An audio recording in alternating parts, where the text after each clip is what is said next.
ब्रह्मविद्येचा सुकाळ करी घेणे आणि देणे सुखाची वरी होऊ दे आपल्याला। जे देणे आणि जे घेणे व्यवहार जरी असला, देव खाते देव पिते देवा सवे व्यवहार येते, जनाबाईचं जे म्हणणं आहे, जो जो व्यवहार करतोय तो व्यवहार करणाराही देव आहे आणि ज्याच्या सोबत व्यवहार करत आहोत तो सुद्धा देव आहे। माऊलींचं असं म्हणणं होतं की ये मराठीची नगरी ब्रह्मविद्येचा सुकाळ कर। ब्रह्मविद्येचा सुकाळ झाला पाहिजे तुझं या मराठीच्या नगरामध्ये। म्हणून त्या मराठीच्या नगरामध्ये झाला का? संपूर्ण विश्वामध्ये ब्रह्मविद्येचा सुकाळ त्यांनी केला, पण आता ज्यांना कळाला त्यांना कळाला। वाटणारा वाटतो, पण घेणारा त्याची किंमत कळाली पाहिजे ना, त्याची किंमत कळाली पाहिजे। आणि तसं पाहायला गेलं तर माऊलींचं अपूर्ण राहिलेलं जे कार्य होतं ते 20व्या शतकामध्ये आपल्या बाबांच्या अवतारानं पुन्हा प्रेरित झालं। आणि मी तर असं म्हणेन, पहा, मला कोणाशी तुलना करायची नाही किंवा काही नाही, पण बाबांचे बरेचसे गुरुबंधू असतील ना तेव्हा, पण जेवढी बाबांची शाखा जेवढी विस्तारली, बाबांची शाखा जेवढी विस्तारली तेवढी इतरत्र दिसत नाही। म्हणून माऊलींचं जे अपूर्ण राहिलेलं काम आहे की ब्रह्मविद्येचा सुकाळ करणं, ते खरोखर श्रीपाद बाबांनी आल्यानंतर, अवताराला आल्यानंतर खास त्यासाठी ज्ञानेश्वराची मूर्ती प्रगटली मोठी प्रती। संताचा अवतारच कशासाठी असतो? जगाच्या कल्याणा संतांच्या मूर्ती। आणि त्या महात्म्यानं या संपूर्ण आपल्या महाराष्ट्रामध्ये नवे, मध्य प्रदेश, गुजरात, आंध्र, कर्नाटक अनेक राज्यामध्ये या आपल्या संप्रदायाचा झेंडा पार अटके पार म्हणलं तरी लावलं।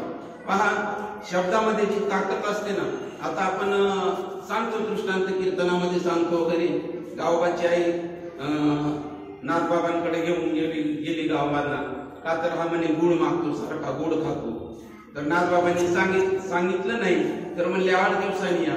तर का 8 दिवसांनी या? तर नाथबाबांनी अगोदर तो गुळ खायचा सोडला आणि नंतर त्याला उपदेश केला ना, कोणाला? गावबाला। म्हणून तो गावबा रामायणाचार्य झाला। कोण झाला रामायणाचार्य? जो गुळ खात होता तो रामायणाचार्य झाला। आताचे रामायणाचार्य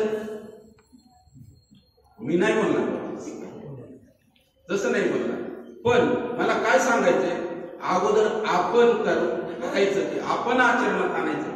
मगाशी पडवळ साहेबांनी कोणी सांगितलं, अगोदर आपण आचरणामध्ये आणायचं तर समोरच्यावर प्रभाव पडेल ना। आचरणामध्ये जर आणलं आपण, आचरणामध्ये जर आणायचं असेल, आचरण म्हणजे काय? वस्तुतः बाबांनी आपल्याला सांगितलं की नाही, या उपाधी माझी गुप्त चैतन्य असे सर्वगत ते तत्वज्ञ संत स्वीकारिती। बाबांनी दिला आपल्याला बोध करून, कशाचा बोध करून दिला? त्या चैतन्याचा बोध करून दिला। पुरुषार्थ सिद्धी चौकी घेऊन आपल्या हाती रिगाला भक्तीपंथी जगा दे। अरे असा एकही महात्मा झाला नाही आजपर्यंत कैवल्याचा अधिकारी, मोक्षाची सोडी बांधी करी आणि परिचळाची परी। आपल्याला जमतंय का ते? 4 ओव्या पाठ झाल्या, एखादं कीर्तन झालं का ताट मान करून चालतो। अरे जळाची परितळ तुझे पाणी जसं त्या जमिनीला धरून चालतंय ना, तशी तुझी चाल असू दे। तुझ्या पाठीमागे हजारो लोक येतील, हजारो लोक येतील। कसा पाहिजे सांगणार? महात्मा कसा पाहिजे? 12व्या अध्यायामध्ये सांगतात माऊली, संतुष्टम सततम योगी यथात्मा दृढ निश्चया मय्यार्पण मन बुद्धी यो मत भक्ता समे प्रिया। ज्यानं त्याची मन आणि बुद्धी माझ्या स्वरूपामध्ये लीन केली ना, असा भक्त मला आवडतो। त्याच्यानंतर दुसऱ्या श्लोकामध्ये सांगितलं, अनपेक्ष सुचिरदक्ष उदासीनो गतव्यता सर्वारंभ परित्यागी यो मत भक्ता समे प्रिया। कसा असला पाहिजे तो? अनपेक्ष असला पाहिजे, सुचिरदक्ष असला पाहिजे, अनपेक्ष सुचिरदक्ष उदासीन असला पाहिजे। उदासीन म्हणजे तोंडावर गावऱ्या कुठल्यासारखा नाही, देहावरती उदास। देहावरती उदास म्हणजे पार देहाचं काय घेणं देणं नाही असा बी नाही। फक्त जी देह भावना आहे ती देह भावना सोडायची, ती देह उदासीन असला पाहिजे। काय सांगितलं मी? अनपेक्ष सुचिरदक्ष उदासीन गतव्यथा सर्वारंभ परित्यागी यो मत भक्त समे प्रिया। तो जो क्रिया करतो ना, क्रियाच्या सुरुवातीला त्या क्रियेपासून मिळणाऱ्या फळाचा तो त्याग करतो, तो त्याग करतो।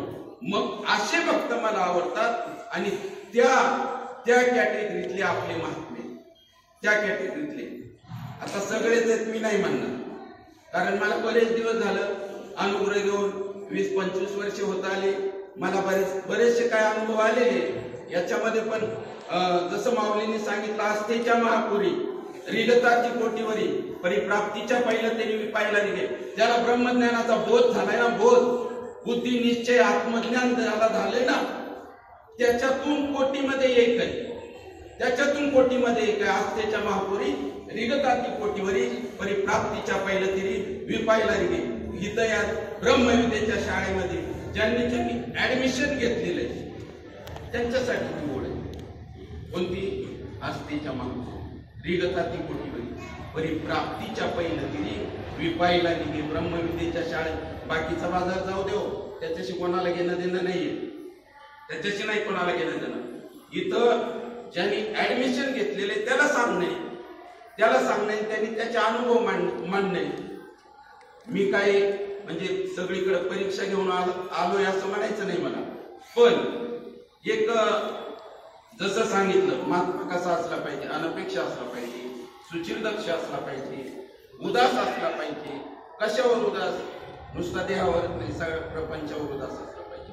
मग आपण झालोय का तसं? आपण आपल्याला ती वस्तू घ्यायची, आणि ती वस्तू झाल्याशिवाय आपल्याला ही जसं तुकाराम महाराज म्हणतात, तुका म्हणे सांगू किती, या तो भगवंताच्याच मूर्ती, आणि ब्रह्मविद्येचा सुख म्हणजे घेणे आणि देणे, सुखाची वरी होऊ द्या जगा. आपल्या व्यवहारामध्ये आपल्याला देव पाहिजे, आपल्या व्यवहारामध्ये आपण आपल्याला स्वतःला पाहिजे.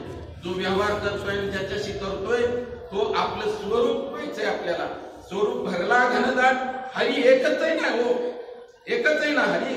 आपण का वेगवेगळं पाहतोय? का काबीळ झाली का काय आपल्याला? बरंच काय बोलायचं असतं, पण आता इथं वेळ पुरत नाही. तर कसे सगळे राजवंशाचे पिले, इथं बदक नाही, तसे बगळे नाही, डोळे झाकून बसणारे, शिकार गाठणारे. इथं राजहंसाची पिढी, तिथल्या राजहंसाचा चारा काय? मोती आहे. मोती सोडून तो काही खातही नाही, काही देतही नाही. घेणं आणि देणं सगळं